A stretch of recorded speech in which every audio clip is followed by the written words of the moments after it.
Have you ever wondered how a civilization proves its worth? In this story, Earth is ranked as low value by the Galaxy Council. Not because humans are weak, but because our hospitals refuse to abandon the old, the poor, the wounded, and the forgotten. But when disaster strikes Harrow Gate, one human doctor walks into a sealed death zone, and the galaxy finally sees what humanity truly means. The galaxy ranked Earth as a low-value civilization until they saw its hospital's Dr. Samuel Reed first notice the problem in the quiet room, not in the emergency ward. The quiet room at Harrow Gate Medical Station was not truly quiet. Nothing on Harrow Gate was quiet for long. The station sat at the edge of council space, where Earth ships, colony freighters, and alien trade convoys all passed through the same narrow corridor.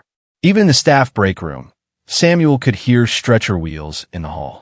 Translators murmured through wall speakers, and a low warning pulse reminded everyone that the hospital was too full to pretend otherwise. He stood with one hand around a paper cup of coffee and the other resting against the glass. Beyond the window, Harrow Gate curved around a blue-white gas giant like a metal ring left unfinished. Docking arms glowed on the dark side.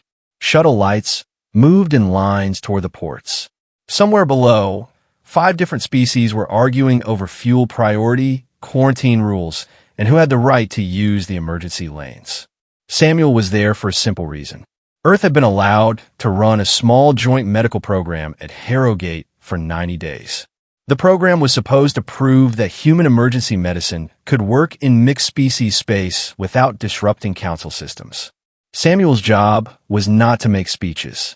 He was a senior emergency physician, a field surgeon when needed, and the medical lead for the Earth team. His goal for the day was ordinary. Keep the emergency ward moving, keep his young nurses from burning out, and keep alien administrators from turning every treatment decision into a policy debate. That was hard enough before Ambassador Elena Park called. Her face appeared on the wall screen beside a list of delayed lab results. Elena looked as if she had not slept. Her black hair was pulled back, and the lights of the Earth diplomatic office on Harrow Gate made her eyes look sharper than usual. "Sam," she said, using the name only people from Earth used with him. The council just released the new civilization rankings. Samuel looked at the patient board instead of the screen. He already knew the answer from her face. How bad? Earth was placed in the lower tier for life value efficiency. A nurse passed the break room door with a blood cooler in both hands. Samuel waited until she was gone. Because of the hospitals? Because of the hospitals, Elena said. The report says human medical systems consume excessive resources on patients with low economic return, low strategic value, limited remaining productivity, unclear citizenship status, or prior criminal status. Samuel gave a tired laugh, but there was no humor in it. They made compassion sound like a budget error. They made it sound worse than that. Counselor Varric Thane called Earth medicine emotionally unstable. He said we confuse emergency triage with moral theater. Samuel knew Varric Thane by reputation. Every human doctor working beyond Earth did. Varric chaired the Council Committee on Life Allocation. He was cold, careful, and respected by civilizations that believed a society survived by saving its highest value people first. He did not shout. He did not insult. He used clean words to make abandonment sound mature. "What does Earth want from me?" Samuel asked. "Nothing official yet. Keep Harrow Gate clean. Keep the program alive. Do not give Thane a reason to shut it down." Samuel looked through the glass again. At the far end of the medical wing, a small alien child sat wrapped in silver thermal cloth while a human nurse adjusted a breathing mask over a narrow face. The child's mother watched like someone waiting to be told the price of hope. "Elena," Samuel said, "Earth hospitals fail people too. We both know that." Her expression softened. "I know. We overcrowd rooms. We delay care. We lose people we should not lose. But when we fail, we still call it failure. We do not call it civilization." Elena did not answer at once. "That sentence may be needed soon," she said. The call ended before Samuel could ask what she meant. He left the break room and walked into the emergency ward. Harrow Gate's medical deck had been built by council engineers, which meant it looked perfect from far away and punished anyone who used it under pressure. Beds could shift shape for different species, but the controls were buried under 6 menus. The translators could handle 80 languages, but they stuttered when several frightened patients spoke at once. The supply cabinets opened only after a ranking system confirmed the patient was authorized for that item. The Earth team had learned to work around all of it. Samuel stopped beside a young human nurse named Kira Dunn as she wrapped a pressure bandage around the arm of a miner from the outer colonies. The miner's skin was gray and scaled, and his blood dried blue-black on the cloth. "He is stable," Kira said. The council system wanted him sent to low-priority observation. Why? Colonial labor contract. No full citizenship. Low recovery priority. Samuel checked the miner's pulse himself. It was weak, but steady. "He stays here until his pressure holds." Kira nodded. She had expected nothing else. Across the ward, Commander Rustow waited near the intake desk. He was tall, heavy-shouldered, and covered in dark red armor plates that folded at the joints like layered shell. He commanded Harrow Gate's Council Rescue Unit. Samuel did not dislike him. Rusk was not cruel. He was the kind of officer who believed a bad rule was safer than no rule at all. "Dr. Reed," Rusk said, "I need your team to review Council Emergency Protocol again. We reviewed it this morning. Then review the part you continue to ignore." Samuel glanced at him. "Which part is that?" Rusk's jaw plates tightened. "Life value ordering. In a station-wide event, rescue resources must be assigned according to the central index." Samuel looked around the ward. A pregnant trader was sleeping beside a water tank patient. A human technician was cleaning vomit off the floor. 2 alien children were sharing one blanket, because blankets were easier to find than. Council approval codes. "We triage by medical need," Samuel said. "Airway, bleeding, shock, chance of survival, time to treatment. That is triage." The index includes those factors. It also includes citizenship, labor value, sentence status, political importance, and projected productivity. Civilizations with limited resources must make hard choices. "Yes," Samuel said, "but hard choices are not the same as pricing a life." Rusk looked as if he wanted to argue.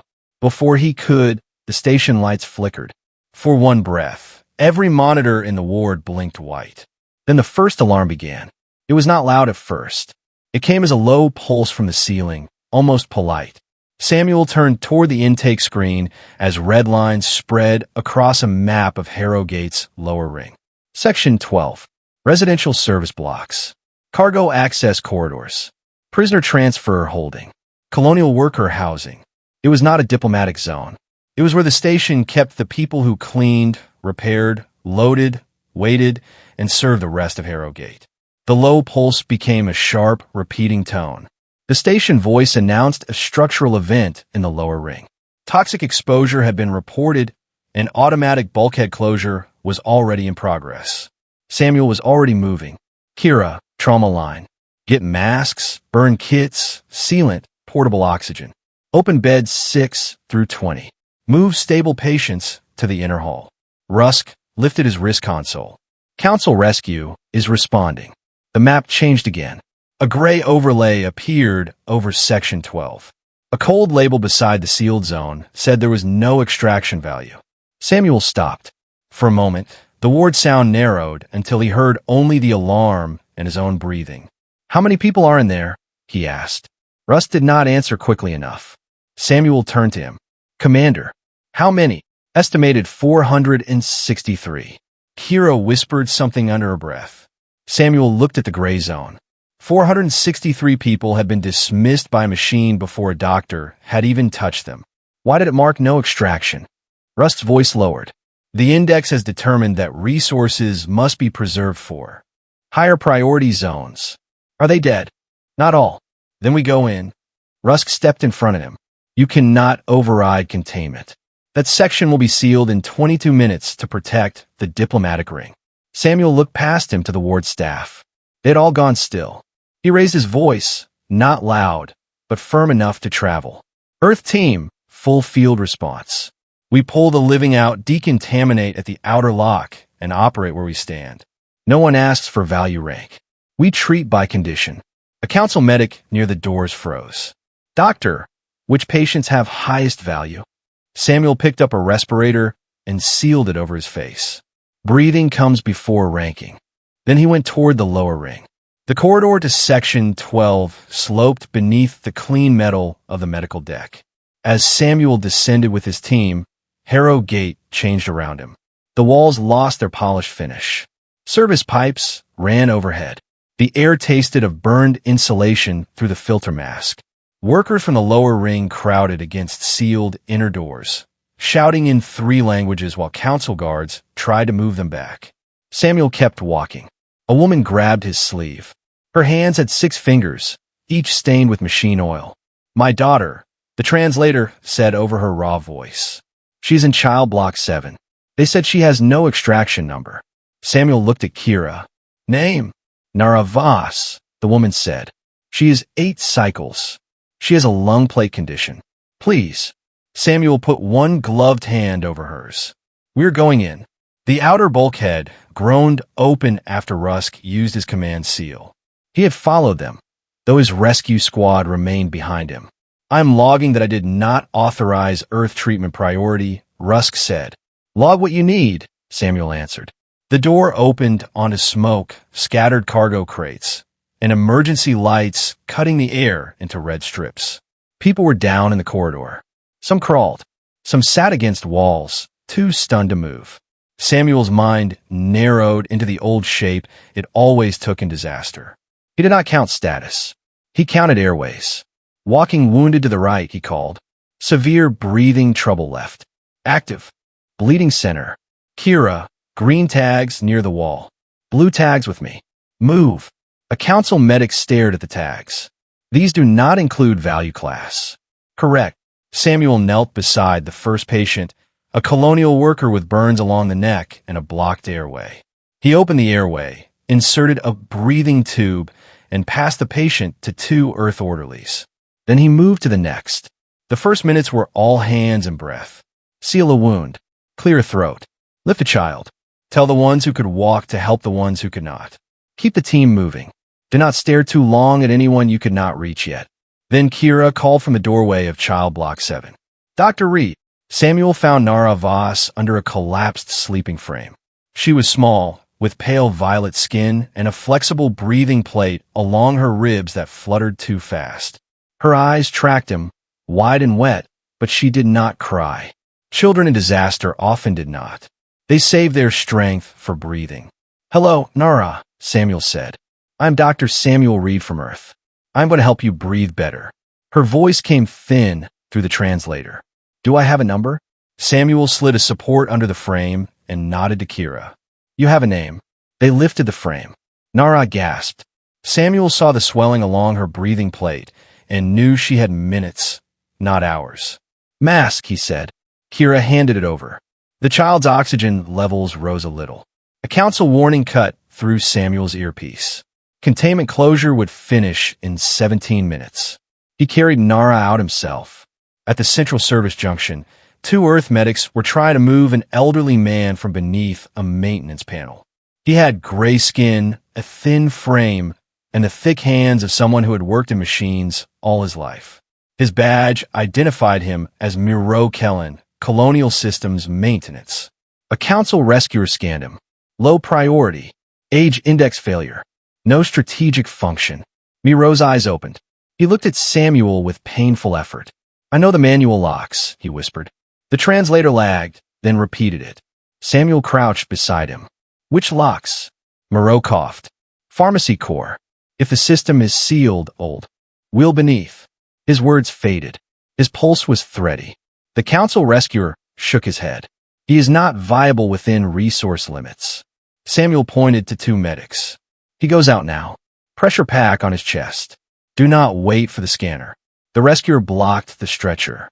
"Doctor, you cannot move him before ranked patients." Samuel looked at the rescuer through his mask. "He is in shock and still breathing." "That is the rank." They moved Moreau. The 3rd patient found Samuel near the prisoner holding cells. Jalen Ors was chained to a bench by one wrist. He was broad, scarred, and burned along one side of his body. His prison band flashed red. The council system had already marked him excluded. "Leave me," Jalen said, voice rough. "They will not waste doors on me." Samuel examined the burn line. "Painful, dangerous, but survivable." "What were you sentenced for?" Kira asked before she could stop herself. Jalen looked at her with one tired eye. "Breaking ration locks during the Meridian hunger riots." Samuel heard the name Meridian, but there was no time to ask. "Cut the chain," he said. Rustow's voice burst through the smoke behind him. "Dr. Reed, that prisoner is listed as civil risk. He is not extraction priority." Samuel pulled a compact cutter from Kira's belt. "Then keep guards on him after we save his life." The chain snapped. Jalen stared at him as if Samuel had done something more frightening than leaving him. "Why?" he asked. "Because you are not dead yet." They carried him out with 9 minutes left. By then, the hospital outside the sealed zone had become something Harrow Gate had never planned for. Earth medics turned a cargo passage into a triage lane. Colonial workers held oxygen tanks for strangers. 2 council nurses, after hesitating for 1 long minute, joined Kira at the decontamination showers. Rusk's rescue officers moved patients despite their own system telling them not to. Samuel ran the center of it with a calm that looked almost harsh. He told a crying father to step back. He told a council medic not to use a blood filter on a patient who would not survive the delay. He told Kira to stop apologizing and keep pressure on an artery. He told one walking patient to carry another. Every choice cost something. There were people Samuel could not reach before the next smoke wave rolled through. There were patients he marked for comfort care because they would not survive surgery. That was the part people outside medicine never understood. Triage was real. Limits were real. But the question was not whether every person could be saved. The question was whether some people were removed from hope before anyone looked at them. That was what Samuel refused. With 4 minutes left, the central pharmacy system denied Earth access to high-dose antitoxin. A message appeared on the wall panel, stating that the strategic supply was reserved for diplomatic and high-continuity personnel. Kira slammed her hand against the panel. "Reserved for whom?" Samuel looked toward the doors leading down to the maintenance core. "Where is Moreau?" "Bait 3, Kira said. "Barely stable." Samuel ran. Moreau Kellen lay under a warming sheet, gray lips moving without sound. Samuel leaned close. "Moreau, you said there is a manual lock." The old worker's eyes opened. "Under the pharmacy's spine. Old council stations keep a wheel in case the lift fails." "Can you show us?" Moreau tried to raise a hand and failed. "I can tell you." He did. Slowly. 3 turns left. Release pin. Pressure seal. Half turn right. Wait for the hiss before the lever. Samuel repeated every instruction until Moreau blinked once. Rusk heard it all. "That access is restricted," he said. Samuel stood. "So are the people dying behind that door." Rusk stared at him for 1 second. Then he pointed 2 rescue officers toward the pharmacy core. "Move." The old wheel opened. The pharmacy spine released antitoxin that had been sitting behind a sealed wall, while children turned blue 1 deck below it. Samuel did not have time to be angry. Anger came later when people were breathing. For the next hour, the Earth team worked until the bulkhead closed. They did not save everyone. Samuel would remember the ones they did not save long after the galaxy remembered the ones they did. But they pulled out far more people than the index had allowed. Nara survived the first night. Moreau survived surgery. Jalen survived the burns. And the video survived everything. It came from a station service camera, then from a medic's shoulder feed, then from a civilian device held in a shaking hand. It showed Samuel carrying Nara Voss through smoke while the council overlay above the bulkhead still marked the zone as having no extraction value. It caught her small voice through the translator. "Do I have enough value now?" It caught Samuel's answer. "You are a patient. That is enough." By the time Samuel left surgery, the words had crossed 6 sectors. By the time he sat down in the corner of the ward and took off his blood-streaked gloves, half the council had heard them. By the time Elena Park arrived in person, the words were no longer his. They belonged to everyone who had ever wondered whether a system would leave them behind. Elena found Samuel beside Nara's bed. The child slept under a clear, breathing dome. Her mother sat nearby, one hand pressed to the glass. Sam, Elena said softly. Samuel did not look up. How bad? Politically? Catastrophic. Medically. 212 extracted alive from a zone, the council system marked for no extraction. 83 are critical. 41 died before or during extraction. Samuel closed his eyes. Names? Elena's face changed. I will get them. All of them. Not numbers. I know. She sat beside him. For a while, neither spoke. Across the ward, Russ Tal stood with his rescue helmet under one arm, watching Jalen Orr's sleep under restraint and pain control. The commander looked older than he had that morning. Thane is moving fast, Elena said. He is saying your team misused restricted medicine. He says high-continuity patients were delayed because you broke supply order. Samuel opened his eyes. Were they? Some were delayed. None died from that delay. He will not phrase it that way. No, he will phrase it as Earth saving low-value patients at the cost of civilized stability. Samuel leaned back against the wall. The exhaustion had reached his bones. He had been awake for nearly 2 days. They locked in a toxin behind a diplomatic priority seal. I know. Not because it was gone. I know. He looked at her then. Do you have proof? Elena did not answer quickly. That was answer enough. The live feeds prove part of it, she said. But Thane controls the allocation logs. He will say the system acted lawfully. He will say you had no authority. I did not. That is not helpful. It is true. Elena rubbed both hands over her face. You are going to be summoned. Samuel looked at Nara again. Before she wakes? Maybe before Moreau does. Then we had better make sure he wakes. The public storm began while Harrow Gate was still cleaning toxic dust from its lower corridors. At first, it was only the video of Nara. Then someone released a still image of Moreau's rescue tag, showing his status before Earth pulled him out. Low remaining productivity. Non-essential colonial labor. No extraction value. Then Jalen's prison tag spread. Civil risk. Prior sentence. Excluded from emergency allocation. The words hit different worlds in different ways. On mining moons, workers shared the image of Moreau and wrote that this was their retirement plan. On border stations, parents shared Nara's question and asked whether their children had enough value yet.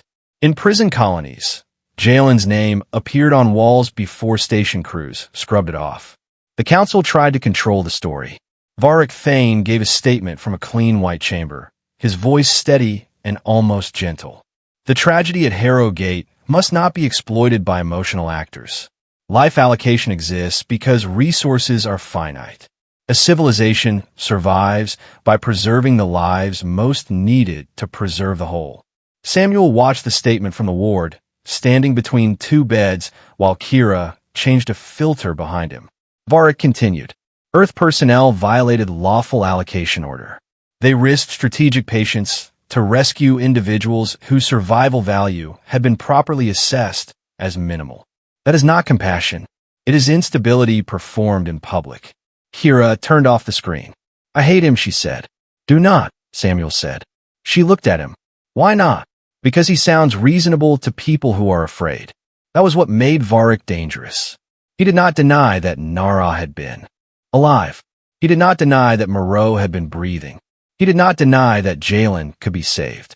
He simply argued that saving them had been a misuse of civilization's strength. Samuel understood fear better than he wanted to. On Earth, he had worked after hurricanes, heat waves, building collapses, and hospital outages. He had watched supplies run thin. He had watched good doctors make terrible choices. He had once lost a woman in an emergency room hallway because every surgical bay was full and the transfer elevator had failed. Her name had been Maribel Ortiz. Samuel still remembered her husband's hands pressing against a plastic window, not because it helped, but because there was nothing else left for him to touch. That memory was why Varric's argument could not be dismissed with easy pride. Resources were finite. Delay could kill. Triage was not cruelty. But Samuel also remembered what the attending doctor said after Maribel died. We failed her. Not that the system had correctly removed her from value consideration. Not that the outcome had protected higher utility patients. We failed her. That difference mattered. 2 days after the disaster, Elena returned with a woman Samuel had never met. She was small, silver-haired, and dressed in the plain gray coat of a council archival worker. She kept looking at the ward doors as if she expected guards to arrive. "This is Leora Sen," Elena said. "She works in council medical archives." "Worked," Leora said. "After today, I doubt that continues." Samuel led them into a supply office. It smelled of antiseptic and emergency rations. Leora placed a flat data crystal on the table with both hands. "I saw the Harrow Gate logs," she said. "The public version is incomplete." "How incomplete?" Samuel asked. The index did not simply rank by injury or survival chance. It subtracted value for colonial residency. It subtracted value for incomplete citizenship. It subtracted value for prior sentencing. She touched the data crystal, and a pale projection rose above the table. It added value for diplomatic function, political continuity, and core world tax contribution. Samuel looked at Elena. "That was already suspected." "Suspicion is not enough," Elena said. Leora touched the crystal again. A projection appeared between them. It showed a name Samuel had heard from Jalen in the smoke. Meridian Quarantine. Leora's voice changed. It became flatter, as if she had trained herself not to feel the words while saying them. 14 years ago, a respiratory plague broke out in the Meridian labor belt. The council report says there were not enough carriers, antitoxin reserves, or isolation teams to save the outer settlements. Samuel did not interrupt. The official death count was recorded as an unavoidable allocation tragedy. Leora continued. The sealed records say otherwise. There were carriers. There were antitoxins. There were teams. She paused, then forced herself to continue. They were diverted to core, residential domes, where projected life value was higher. Elena's jaw tightened. How many in the outer settlements? Too many, Leora said. And not all died. Some survived without help. Many later became organizers in the Meridian hunger riots. Samuel thought of Jalen chained to a bench, burned and waiting to be ignored. That is why he was sentenced. Leora nodded. He broke ration locks after the quarantine. His family had been in the outer settlements. The supply office felt smaller. Samuel looked at the projection. Lists of names moved past. Ages, settlements, resource status, outcome categories. The language was clean and dry. That made it worse. "Why bring this to us?" he asked. Leora looked toward the ward where Nara Voss slept under earth machines. "Because I watched a child ask if she had enough value to live," she said. "And I realized she was not asking a doctor. She was asking the council." The summons arrived 3 hours later. Dr. Samuel Reed, medical lead of the Earth Humanitarian Response Unit at Harrow Gate, was ordered to appear before the Galaxy Council in open session. The charges were not criminal, not yet. They were procedural, diplomatic, and political. Violation of lawful rescue hierarchy. Unauthorized use of strategic medical supply. Harm to public trust in council allocation systems. Endangerment of priority class patients. Elena read the list. Once, then put the tablet down. "They're going to make this about chaos," she said. "They will say you acted from emotion and forced a civilized system to bend around you." Samuel was washing his hands in the scrub sink outside surgery. He watched the water run clear. "Did I? Some. I broke their protocol. You saved people. Both can be true. Elena stiped closer. Then say that. Do not let them push you into pretending this was easy. It was not. That is why it matters." Samuel dried his hands. "How long do I have?" "The hearing begins in 16 hours. He looked back through the glass into the ward. Nara's mother had fallen asleep in a chair. Moreau was still unconscious. Jalen was awake now, staring at the ceiling with one hand cuffed to the bed rail, though Samuel had ordered the cuff loose enough not to hurt the burn. Samuel wanted to stay. That was the first selfish thing he wanted. He wanted to remain where the work was honest, where a pulse was a pulse and a blood pressure did not need a diplomat. Instead, the work had followed him into politics. He went to each bed before he left. Nara was still asleep. He told her mother the breathing dome would come off soon if her numbers held. Moreau opened his eyes only once. Samuel told him that the manual lock had saved lives.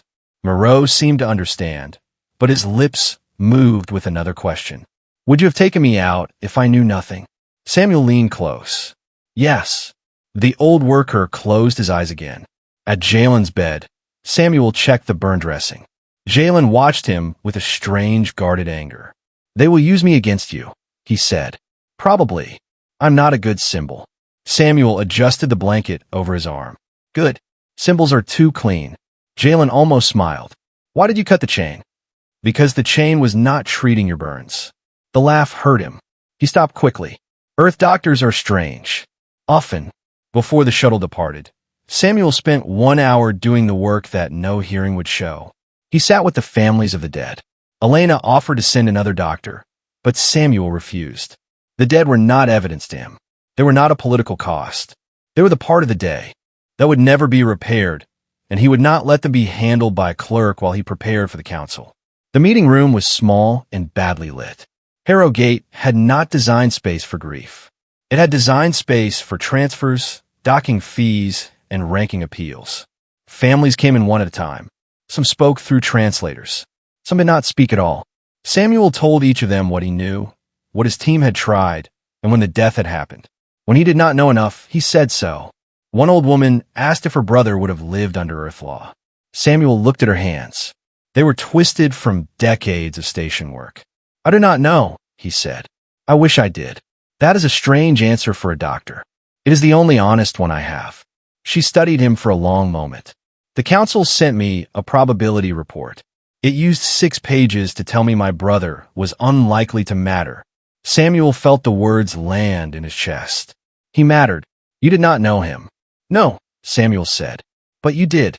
That is enough for me to listen. After she left, Elena stood in the doorway. She did not interrupt. When the last family was gone, she placed a sealed folder on the table. Fane has expanded the charge, she said. Samuel looked at the folder. How? He is claiming your treatment choices caused civil unrest. Several colonial stations are refusing to submit updated medical rankings. A labor coalition is demanding review of emergency rights. Fane says Earth has triggered a public safety crisis. Samuel leaned back. His body wanted sleep so badly that the room tilted for a second. I carried a child out of smoke. That is the crisis. To him, the crisis is that everyone saw it. Samuel knew she was right. Hidden cruelty could survive for centuries if it stayed hidden. The video had not created the wound. It had removed the bandage. Elena sat across from him. There is something else. Earth Command is nervous. Some officials want to distance themselves from your decision. Quietly, not publicly. Samuel looked at her. That hurt more than he expected. Because I broke protocol. Because they fear sanctions. They fear losing access to council ports. They fear human medical teams being expelled from border stations. Those are real fears. Yes, but so is the fact that you are not alone. A lot of people on Earth are watching this now. Hospitals, rescue crews, veterans, nurses, families. They know what the council is really judging. Samuel rubbed his eyes. Do they? They know enough. He thought of Earth then. Not the blue planet from diplomatic murals, clean and whole, but the Earth he knew. Night shifts, ambulance bays, crowded waiting rooms, food wrappers and nurse stations, machines that worked until they did not, families who trusted doctors because they had no other choice, doctors who went home carrying names they never spoke aloud. Humanity was not noble because it always succeeded. It was noble only when it refused to turn failure into doctrine. That was the truth Samuel would have to carry into the chamber. Later, before boarding, Rustow intercepted him at the shuttle lock. The commander's armor had been cleaned, but smoke still stained the seams. Dr. Reed, Rusk said. Samuel stopped. Commander. Rusk seemed uncomfortable. His species did not show shame the way humans did, but Samuel had learned to read the locked shoulders and lowered neck plates. I have reviewed my own orders, Rusk said. The system gave me lawful grounds to withdraw. I know. I follow them. I know that too. Rusk looked through the viewport toward the damaged lower ring. While I was trained, they told us panic kills. They told us attachment kills. They told us the index exists so rescue commanders do not freeze over individual faces. Faces can freeze you, Samuel said. Yes, but without them, I did not see who I was leaving. Samuel did not answer. Rusk handed him a small data seal. My body camera feed. Full sequence. It shows your team entering after I ordered withdrawal. It also shows the scan results on living patients. Thane will not like it. Samuel accepted the seal. Why give me this? Rusk's jaw plate shifted. Because if I had a rule that made me abandon 400 living people, and another man broke that rule, I should at least have the courage to say which of us saved someone. Samuel put the seal inside his coat.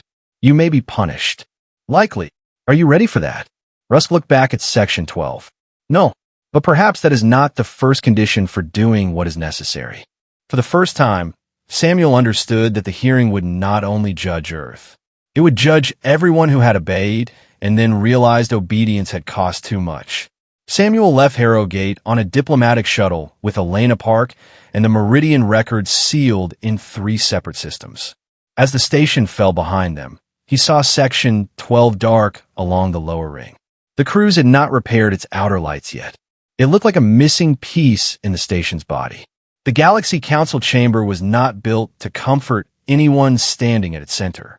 It occupied the hollow core of the Council Citadel, a vast structure above the moon Asterion, where the oldest member civilizations kept their embassies. The chamber rose in rings. Delegations sat above one another in curved tiers, each species lit by its own environmental field. Voices translated through the air with a faint delay. At the bottom, a single floor of black stone held the witness mark. Samuel stood there in a plain dark suit Elena had found for him on short notice. It fit well enough, but he still felt like a doctor wearing borrowed skin. His hands wanted gloves. His eyes wanted monitors. His body wanted the useful urgency of a ward. Instead, billions watched. The hearing opened with Varric Thane standing across from him in white formal robes. Varric was tall and narrow, with smooth gold-gray skin and eyes that never seemed to blink at the same time. His voice was calm enough to make outrage sound childish. Dr. Samuel Reed of Earth, Varric began, you were medical lead at Harrow Gate during the Lower Ring event. Yes. You knowingly violated the station's lawful allocation hierarchy. Yes. The chamber stirred. Elena shifted beside the Earth delegation table, but Samuel did not look at her. Varric inclined his head. You admit this. I admit I did not follow a system that marked living patients as no extraction before medical assessment. That was not the question. It was the answer. A low murmur moved. Through the tears. Varric let it pass. Earth has been ranked low in life value efficiency because your medical culture persists in confusing sentiment with policy.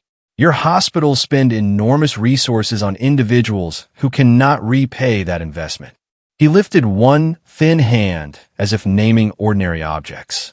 The old, the unproductive, the undocumented, the criminal, the terminal, the politically irrelevant.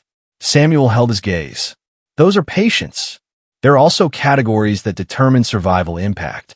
They're not a diagnosis. Varric's expression did not change, but something sharpened in his eyes. Let us discuss diagnosis then. At Harrow Gate, restricted antitoxin was diverted from priority diplomatic patients to low-value colonial patients. Is that correct? Antitoxin was released after we found it had been withheld from an exposed civilian zone. Withheld according to lawful order. Lawful does not mean medical. Varric lifted one hand. A projection appeared above the chamber. It showed patient classes from Harrow Gate. Green lines marked priority patients. Gray lines marked excluded patients. Red marks showed delayed supply. Here is the question Earth avoids, Varric said.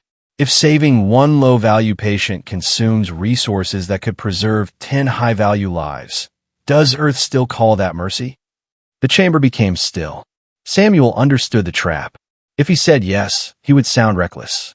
If he said no, Varric would say Earth had no principle at all. Samuel let the silence hold for one breath. No, he said. We call that failed triage. Varric's eyes narrowed slightly. Samuel continued. In a disaster, doctors make hard choices. We ask who will die without immediate help. We ask who can wait. We ask who has a chance if treated now. He turned slightly, so the upper tiers could see him. We ask what use of limited resources saves the most lives. Earth medicine knows triage. We do it in storms, wars, fires, and overcrowded hospitals. He let the chamber hear the difference before he said it. But triage is not the same as pricing a life. The translator carried the sentence upward. Samuel heard it repeat in several languages. A triage decision is based on medical reality. Your index adds wealth, citizenship, political value, labor output, sentence status, and whether a patient belongs to the core or the edge. He looked back at Varric. That is not triage. That is a social order disguised as medicine. For the first time, Varric spoke over him. A society is allowed to preserve itself. Yes, Samuel said. But if preserving itself means deciding that some living people are not worth looking at, then the society has already lost something it cannot measure. The chamber murmured again. This time, Varric stopped it with a raised hand. Then let us look at one of those people. Moreau Kellen's file appeared above them. Samuel felt his jaw tighten, but kept still. The file showed Moreau's age, labor history, medical cost, projected recovery, and low productivity rating. It did not show his hands guiding young workers through machine repairs. It did not show his voice in the smoke, forcing instructions through failing lungs. It did not show that he had a name before the system gave him a score. This worker, Varric said, had one of the lowest survival value ratings extracted by your team. He was elderly by a species standard, economically exhausted, medically expensive, and not strategically necessary. He turned back to Samuel. Why did you allocate resources to him? Samuel answered before the question had time to become abstract. Because he was dying in front of us. Varric spread his hands. There, the center of Earth policy. Proximity becomes morality. No, Samuel said. Proximity becomes responsibility. Varric smiled faintly. And yet you benefited from chance. Moreau Kellen later provided a manual access sequence to the pharmacy core. His unexpected knowledge released antitoxin. Samuel heard the trap close. Varric wanted Moreau's usefulness to become the reason Moreau deserved rescue. He wanted the old worker to be an exception that proved the index merely needed better data. Samuel looked up at Moreau's projected face. If he had saved no one else, Samuel said, leaving him to die would still have been wrong. The chamber did not murmur this time. It went quiet in a deeper way. Varric's smile disappeared. Samuel felt the weight of every patient he could not save pressing behind the words. He did not enjoy saying them. They were not easy words. They were costly words because they demanded more from Earth too. A person does not become worthy of rescue because they later prove useful, Samuel said. If that is the standard, then every frightened child, every injured elder, and every unconscious stranger must audition for survival while bleeding. Varric turned toward the council tiers. Emotion again. No, Samuel said. Memory. Elena rose from the Earth table. The Earth delegation requests admission of evidence related to Harrow Gate allocation logs and historical use of the Life Value Efficiency Index. Varric's head turned sharply. This hearing concerns Harrow Gate. Harrow Gate concerns the index, Elena said, and the index has a history. The presiding speaker, an old aquatic delegate suspended in a clear sphere, considered for a moment. Public pressure had forced the hearing open. Public pressure now made it dangerous to refuse evidence. Admitted, the speaker said. Elena activated the Meridian file. The chamber lights dimmed. A map appeared, not of Harrow Gate, but of the Meridian labor belt. Settlement domes. Medical carriers.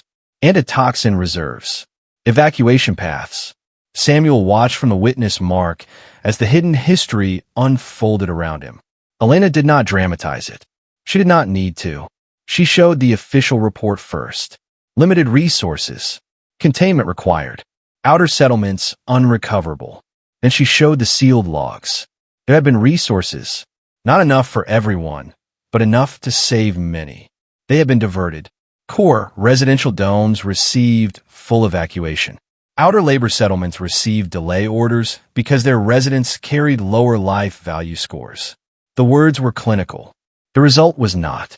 A sound moved through the council chamber. It was not anger yet. It was recognition, and recognition was more dangerous. Samuel looked toward the colonial delegations. Some sat rigid. Some lowered their heads. Some stared at the projection as if the dead had just entered the room. Varric stepped forward. The Meridian quarantine was a tragic historical event. It has no bearing on whether Dr. Reed violated protocol at Harrow Gate. Elena turned on him. It has every bearing. The same index used at Meridian was used at Harrow Gate. The same value modifiers penalized colonial status. She stepped closer to the witness mark. The same priority protections favored core world continuity. The same language converted abandonment into efficiency. Varric's voice hardened. Ambassador, be careful. Samuel heard the threat beneath the words. So did the chamber. Elena did not sit. No, Earth was called low value because our hospitals resist this logic. Now the council must answer a simpler question. Her voice stayed steady. Was Earth uncivilized for saving people, or was the index uncivilized for marking them disposable before help arrived? For the first time since the hearing began, Varric looked less like a judge and more like a man defending a wall that had cracked behind him. He tried to recover with procedure. The records are stolen. The speaker asked, are they false? Varric did not answer. That silence did what Elena's accusation could not. It moved the hearing from dispute into exposure. Samuel looked at Varric then, and he understood the real shape of the system. It had not removed emotion from medicine. Fear was emotion. Pride was emotion. The terror of losing status was emotion. The index had simply removed responsibility from those powerful enough to build it. When a speaker allowed Samuel one final statement, he did not use all the time. Earth is not innocent, he said. Our hospitals fail. Our systems leave people waiting. We have buried patients who should have lived. He paused. I have stood in rooms where there were not enough beds, not enough surgeons, not enough minutes. He thought of Maribel Ortiz, of her husband's hands on the glass. But when that happens, we are supposed to call it failure. We are supposed to be ashamed enough to change. He turned toward the council tiers. We do not build a ranking system and call the abandoned person low value, so we can sleep better. The chamber held the words. Your system did not remove emotion from medicine, Samuel said. It removed responsibility from power. The words did not explode. They settled. That was worse for Varric. One by one, colonial delegations began to rise. The first was from the Meridian Belt. Their representative was old, with breathing scars visible along the side of her throat. She did not shout. She simply said that her people demanded a public vote on the emergency use of the Life Value Efficiency Index. Then came mining moons. Then border stations. Then 2 neutral trade worlds. Then Commander Rustow appeared by remote link from Harrow Gate. Samuel had not known he would speak. The commander stood in the damaged lower ring, his armor still darkened by smoke. I followed council protocol, Rusk said. I withdrew rescue teams from people who were alive. The chamber quieted around his voice. Dr. Reed violated protocol. Because he did, Naravas lives. Moreau Kellen lives. Jalen Orz lives. Many others live. He lowered his head slightly. I cannot testify that Earth followed our law. I can testify that our law would have left living people behind. The effect was immediate. Varric had prepared for Earth emotion. He had not prepared for a council rescue commander stating the moral cost of obedience. The speaker called for recess. The chamber refused to empty. Delegates remained in their tiers, arguing through translators. Outside, public channels filled with demands. Harrow Gate survivors sent names. Meridian families sent old death records. Workers from distant moons sent their own medical classifications, showing how often colonial status had lowered their chance of rescue. Samuel sat in a side chamber with Elena while the council negotiated. He looked older on the reflected glass. Maybe he was. The hearing had taken less from his body than Harrow Gate, but more from his private places. You did well, Elena said. Did I? You know you did. Samuel watched council security move through the hall. They will not forgive Earth for this. No, Elena said. Some will not. And if the index is suspended, people will still die in disasters. Yes. No clause can create medicine out of nothing. Elena turned toward him. No, but it can. Stop them from pretending nothing was medicine. That was enough for the moment. During the recess, the council tried to bury the vote in delay. Samuel learned this from Elena, not from the chamber. She returned from a closed diplomatic corridor with her face held too still, which meant the talks had turned ugly. They want a review panel, she said. 6 months. Private access. No public clause until then. Samuel was standing by a tall window that looked down on the moon Asterion. The citadel lights reflected on the glass, turning his own face into a faint ghost over the stars. 6 months is enough time to make people tired, he said. That is the idea. What does Earth say? Elena came to stand beside him. Earth says we cannot accept a private review. Not after Harrow Gate. Not after Meridian. And the cost. Trade pressure. Medical program suspensions. Maybe port restrictions. Thane's allies are reminding everyone that Earth is still a young interstellar power. Samuel watched small service craft move along the citadel skin. They are not wrong. No, Elena said. But young does not mean silent. Before Samuel could answer, her wrist console pulsed. She opened a secure channel. The projection that appeared was not a diplomat. It was a crowded Earth hospital lobby, recorded live from somewhere on the North American East Coast. Nurses in blue and green scrubs stood shoulder to shoulder. Paramedics stood behind them. A surgeon with tired eyes held up a handwritten sign. Triage saves lives. Pricing lives abandons them.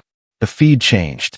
A hospital in Nairobi, then Manila, then São Paulo, then a rural clinic in Alaska, then a disaster response base in the Mediterranean. All of them had sent the same message in different languages and different handwriting. Samuel looked away before the emotion reached his face. Elena saw it anyway. They are not calling you a hero, she said. Most of them hate that word. They're saying the council does not get to define medicine for them. The screen changed again. This time it showed a small hospice room. An old human man lay asleep while his daughter held the camera. My father cannot work, the daughter said. He cannot vote. He cannot pay back what his care costs. But he is my father. She looked into the camera. If the galaxy says saving him makes Earth low value, then maybe the galaxy forgot what value means. Samuel closed his eyes. He did not need more praise. Praise can make a person careless. But he needed to know that Earth understood the burden it was claiming. The human clause, if it passed, would not be a trophy. It would be a mirror. Elena ended the feed. There is one more thing, she said. Samuel opened his eyes. What? Thane is trying to exclude Jalen Ors from witness status. He says a prisoner has no standing before the council. Samuel turned from the window. Jalen was in Section 12. Yes. He was chained during the exposure. Yes. Then he is standing. I agree. But if Thane blocks him, we still have Rusk, Miro's file, and the logs. Samuel shook his head. This is not only about useful witnesses. Elena studied him for a second. You want him heard because the system says he should not be heard. I want him heard because he was there. That was how Jalen entered the hearing, not as a symbol, but as a patient. The council did not allow him to appear in person. His burns were still too severe, and travel would have been dangerous. But his image appeared from Harrow Gate, with the recovery ward behind him and a white bandage covering one side of his neck. He sat upright, jaw tight, refusing pain medication until Samuel sent Kira into the room and made her hold the dose where the camera could see it. Take it, Samuel said from the chamber. Jalen's mouth twitched. Still bossing prisoners around. Doctor? Only patience. The small exchange traveled through the chamber faster than any argument could have. Vark objected at once. This individual is a convicted civil disruptor. His testimony is politically contaminated. Jalen looked straight into the remote lens. I was chained to a bench in a poisoned corridor, he said. That is not politics. That is where your system left me. The presiding speaker allowed him to continue. Jalen did not speak long. He said he had broken ration locks after Meridian because the official stores remained sealed while children in his settlement collapsed from hunger and fever. He said he was arrested by the same security network that had once guarded the antitoxin reserves. He said he did not ask the council to call him innocent. Then he looked toward Varric's place in the chamber. But if a sentence means a person can be left to breathe poison until a door closes, then your law is not protecting civilization. It is practicing disposal. Samuel watched several core world delegates look down. That testimony did not win the vote by itself. Nothing did. Not Nara. Not Moreau. Not Jalen. Not Rusk. Not the Meridian records. Not Samuel's answer. The vote moved because all those pieces made one shape too clear to deny. The council had built a system that looked like medicine from far away. Up close, it looked like permission. Permission to save the comfortable first. Permission to forget the colonies. Permission to write off the old, the poor, the punished, and the inconvenient before anyone had to meet their eyes. That was why the delay failed. By the time the recess ended, the question was no longer whether Earth had embarrassed the council.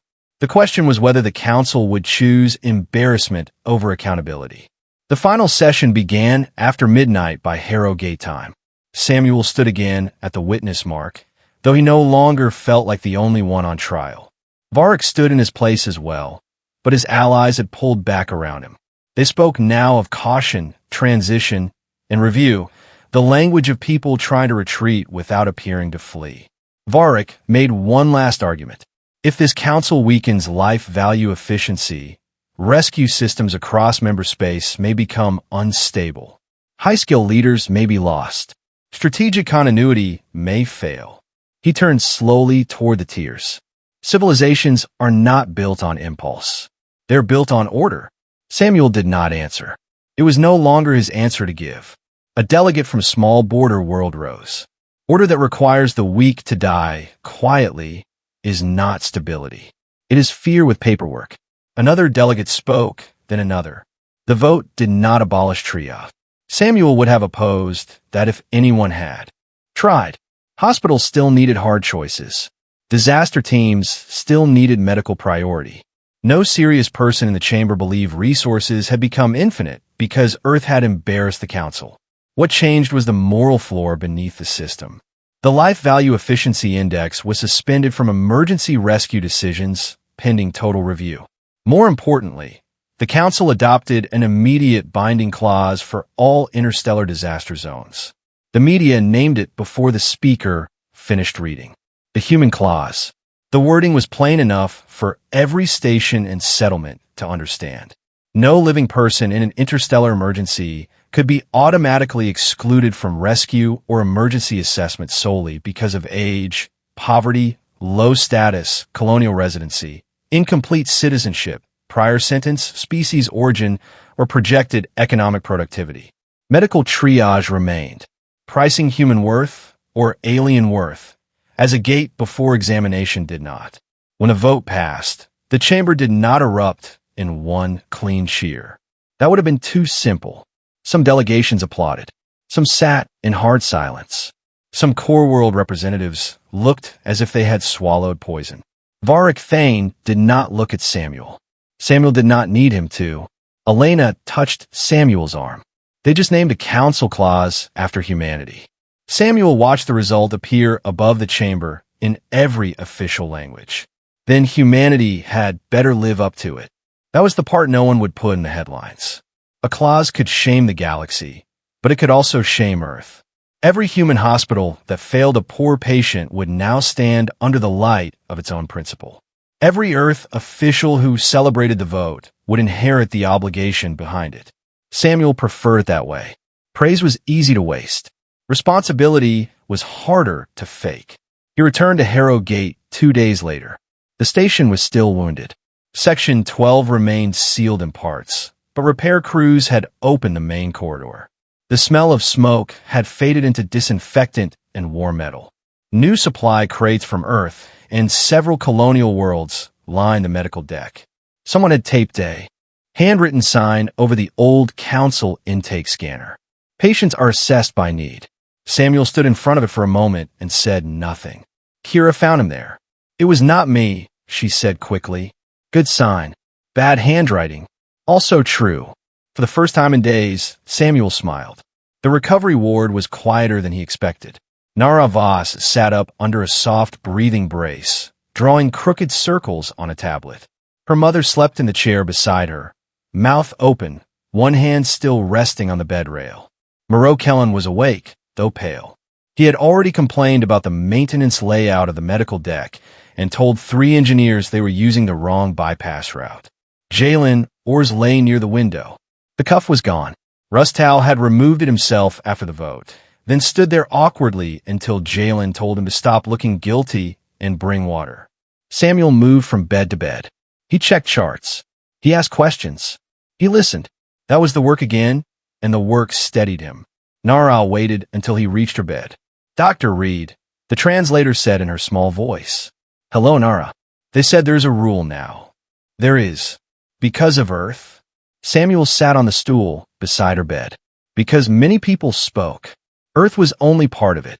She thought about that. "But you came through the smoke." Samuel looked at the breathing brace along her ribs. It rose and fell steadily. "Yes. Why did you save me when the station said I did not have enough value?" The wards seemed to quiet around the question. Moreau turned his head. Jalen watched from the window. Kira stopped at the supply cart.